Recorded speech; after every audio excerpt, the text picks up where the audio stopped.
Hello and welcome to the first in our podcast series, Organic Matters, brought to you by the Irish Organic Association. You can probably hear the birds are singing, the sun is shining, and we are on the farm of Andrew Fagan in Westmeath. It's a glorious day and Andrew's here with me, and as well as that there's about 50 farmers here all trying to learn what they can from Andrew. But Andrew, just give people kind of a sense of where we are at the minute. I mean, what are those mountains over there? We are in North Westmeath.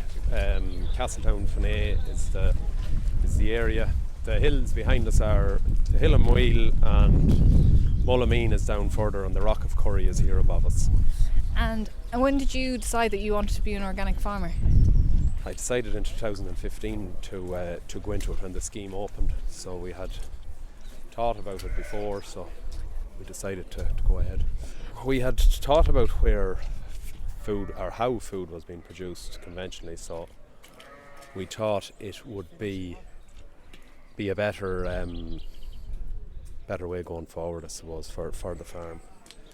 I mean, we can see, I know there's a group waiting. There's about 50 farmers now waiting. I mean, from 2015 to about 50, some organic farmers, some expectant organic farmers hoping to convert. They're waiting for you to hear you speak. I mean, what's been your biggest learning from your journey so far? Well, I suppose what's been my biggest journey, what have I learned? I suppose how easy it is to farm organically and not to be farming conventionally. So I've learned it's an easy way to farm. A lot of people think it's not, you know. Well, we have the red clover to go and visit, but also people can probably hear sheep in the background, and people are waiting for you to talk, so I'll let you catch up and then we can catch up and have another chat later. So there's a great mix of people here at the farm today. There's some people who've converted, there's some people who are thinking about converting to organic, and you're thinking about converting, aren't you? So what's your name, just for listeners? My name's Lawrence Dempsey. I'm from Wexford, and yes, I'm thinking about converting, hoping to go into tillage and maybe stock later on. Yes. And are you a tillage farmer at the minute, I'm guessing? No, I was a suckler farmer and I just got out of the stock there, but a neighbour of mine is in the organics since 2016 and he's getting on very well ahead in tillage. So are you looking over the neighbour's hedge? I'm looking, and the figure's looking good for him, so hopefully it'll be good for me too. And what are you thinking of growing? Probably start off with oats and work to that, and hopefully there'll be more payments for protein crops and beans. As long as we have a market to get rid of what we're producing and hopefully get back into a base sucklers maybe in 3 years' time or so, when I have slurry storage and things up to scratch. And is it something, does it kind of make you excited about farming? It's after bringing the passion back into me, I have to say. I'm trimming ditches at the moment for a combine to be able to go around like a madman, but yeah, it's very exciting. I think they've started talking inside again. Sure, we'll let them talk and we'll go for a cup of tea afterwards. Oh, that'd be great. Thanks very much. You're welcome. My name is Ruth Young and I'm from Kilkenny, but I'm farming in County Laois. And you've someone with you who's just sidestepped away from the microphone. What about you? What about yourself? What's your name? Simon Young, so from Kilkenny. And are you farming together? I'm in a partnership with my daughter Emma. A farm partnership with my daughter Emma, but Simon is a key part and it couldn't happen without him, so he's quite important. Yeah. And what farming are you doing? At the moment we've just gone into organic conversion last April, and we're a beef forestry, and then we have some horses as well, and we're doing some cereals, dipping our toe into the tillage as well, so that's what we do. That's a lot going on. Yeah, and it's a really steep learning curve. So that's why we're here. We're just glad that the farm walks are back and we're out visiting farms and seeing how it's done. And we'll walk towards, because the farm walk's just about to start. Yeah. But so we're walking down to the farm now. But I mean, what are you hoping long term for your own farm? Well, 3 things really: financially viable, increase biodiversity, and produce good food. That's it in a nutshell. And happy family, and just the dynamics will be good. That's kind of the future, I think, for us. Yeah, that's brilliant. I'll leave you in peace to listen to Andrew. Thank you very much. Thank you. We're strolling along here on the farm walk in the drizzle, heading back towards the farm. Margaret Edgell, you've been an organic farmer for a number of years, haven't you? I mean, what was it that attracted you in the first place to it? Oh, well, I've come home to farm, so my dad was already an organic farmer, so he's a farmer since like 98, you know, since organic, so we're quite green to the core, you know. So Yeah. And what do you have at home on the farm? suckler cows, so that's what we do, beef, with the view to hoping to do sheep very soon, and pigs as well. I suppose it's a very typical answer of, you know, I've done what my parents did before me, you know, so, and I like cows, you know, so, and it works on our system, and they've always had a weanling system, we don't finish. And why do I want to do pigs and sheep? Because I want to sell direct, so I want to do just a small amount of rare breed and pedigree, which is what we're about, and then sell that direct and have a farm shop in due course, etc. So that'll be the plan.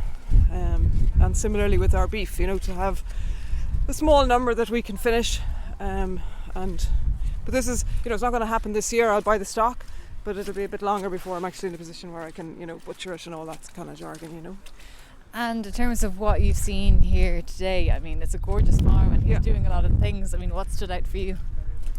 Well, I think his housing is exceptional, number one, something I need to make an investment in. But I'm very keen on the whole, the red clover, if we go down the finishing route, and the quantity that he can get off the fields, you know, for the number of cuts that he's doing, you know, the very high volume return on that. And also growing our own grain and things, you know. So we would have done that years ago, and that needs to be revisited, you know, just to have a very full circle, you know. And then part of you know, why do I want to do sheep and pork and stuff? We have a small farm unit, and it's to go back to like a very mixed farm, you know. So that's just kind of my view. It's kind of like a very old-fashioned way of doing things, but that kind of works for our farm, you know. There's kind of a natural cycle to everything, and every cog on the farm has kind of a place. Yeah. So I think we're heading down for some tea now. Great. Be welcome. I'm freezing. My nose is dripping. Andrew, we've come back from the red clover fields and we're standing in the sheep shed. I mean, but there's something interesting about the sheep shed. You got it in the organic tams, didn't you? Yes. Well, I didn't have enough space for sheep after going into the organic scheme because the cattle had to be bedded. And that we used to use where the bedded area for the cattle are now for the sheep. So I ran out of space. That was fundamentally pretty much that. So I had to do something if I wanted to keep the sheep to house them. And how much did the shed cost? Exactly, I don't know. I done a lot of the work myself, so I don't know. The shed itself, the frame and the barriers and the sheeting and the timber was 28,000. And everyone's been very impressed as well with the sheep run that you had. The sheep handling unit. Yeah, that was put in at the same time. So that was spec'd costing 13,000, I know at the time, but it didn't cost that because I done a lot of the work myself. So it. And how many sheep do you have in here? There's 80 sheep in here at the minute, and there's still another 70 to come in or that. Some of them are lambing later than the others, so they can come in groups. And you have over 50 hectares on the farm altogether. Is that all owned, or is it some of it leased? I own 110 acres and I lease 24, something like that. And it's been raining quite a bit today. Is it heavy land, or how is it? It's not too bad. It wouldn't be that heavy. It's not that heavy land, you know. And so you got beef, sheep and a bit of tillage, so run me down some of the numbers there in terms of how many cattle do you have, how many sheep do you have? Cows numbers, I have about 14 cows. Then I try and keep their calves to beef, so keep as many of them as possible depending on the shed space. Sheep numbers 150 between ewes and ewe lambs. They lamb March or the end of February into March. The ewe lambs are lambing in April. And I know the sheep go all to Camolin pretty much, and you were saying that the beef goes to Good Herdsman via or Clones. Slaney. I've killed in Slaney as well. And the prices now compared to what you were getting before 2015 when you weren't organic compared to now, how are you finding it? Yeah, well, sure, they're higher anyway. Now I know the gap has closed between the conventional and the organic price this year, so the conventional prices have come up, but the organic prices haven't gone as far ahead of them as they were. You know, there's probably €1 in the difference last year. This year, there's not. So it's a higher price than I was getting in conventional anyway. So the lambs run at 15% over the conventional price. So you're always, you know where they're going. The cattle are different. And obviously, you know, you're not using artificial fertiliser, anything like that. And a lot of the farmers here were very interested in the red clover fields that you have, and also in the oats that you have as well. So you started growing your own oats when you switched to organic. Yeah, well, I didn't grow them until 4 years ago. So when I went in, I didn't plan growing oats when I went in, but I realised fairly quickly that it was hard to source organic feeds without paying huge prices for them. So like I had to drive to Gorchine and different places down to Carlow to get feed. So I decided that I'd start growing my own. So that was why I did. And that was that pretty much. I mean, was that a massive learning curve though? Because I'm a suckler farmer at home, and I can't imagine just deciding to grow oats. I wouldn't know what to do in terms of drying them out or anything. Yeah, well, I just got advice from different organic farmers and just got going at it. So you'd learn fairly quick. You'd have to learn very quick. That's like everything. And so what happens? Someone comes in, harvests them. How do you dry them out, or what happens to them next after that? They're harvested normally in August, and they're dried out in the sheep shed here. They're spread on the floors, and they're left there to dry for a couple of months. Then they're gathered up and they're blown into the silo. And how many tonnes to the acre? Do you have any idea? Now, I don't have any. I don't know really. I suppose it's sure. Look, you're meant to be getting 1.8 or to 2 tonne, or some lads are getting over 2 tonne. But I suppose I could be getting close to 2 tonne. I don't know. Does that pretty much keep you going, all of those oats, or do you need to buy an extra feed? No, I do need to buy an extra feed. I buy in some nuts to feed some of the ewes, say the triplet ewes and that. And some cattle are fed. Some of the finishing cattle are fed a nut. So it doesn't do all, but it helps. Is the feed the most expensive element of it for you? Yeah, definitely, yeah. And in terms then of the red clover, I mean, does that help balance it out, because you got a higher protein element in the red clover? Yeah, well, it's a big help. Now that's another learning curve. It's helping a lot for feeding the cattle, for finishing them, and also for feeding the wainlands and that during the winter. So it's great to be able to give it to them, you know.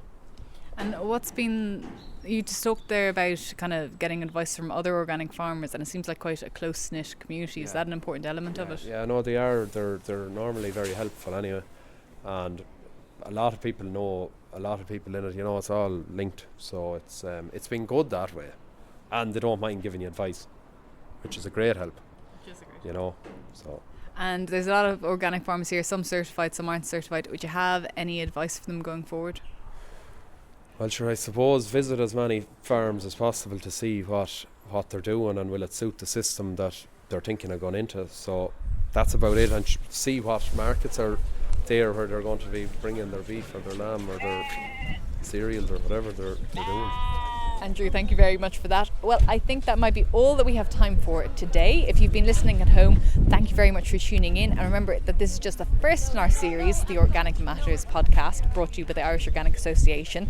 And we'll have more coming next Saturday as well. So do subscribe or tune in, and we'd love to have you with us. And if you want to find out more about organic farming or organic food, you can visit the Irish Organic Association online. But until next week, thank you very much for listening, and take care.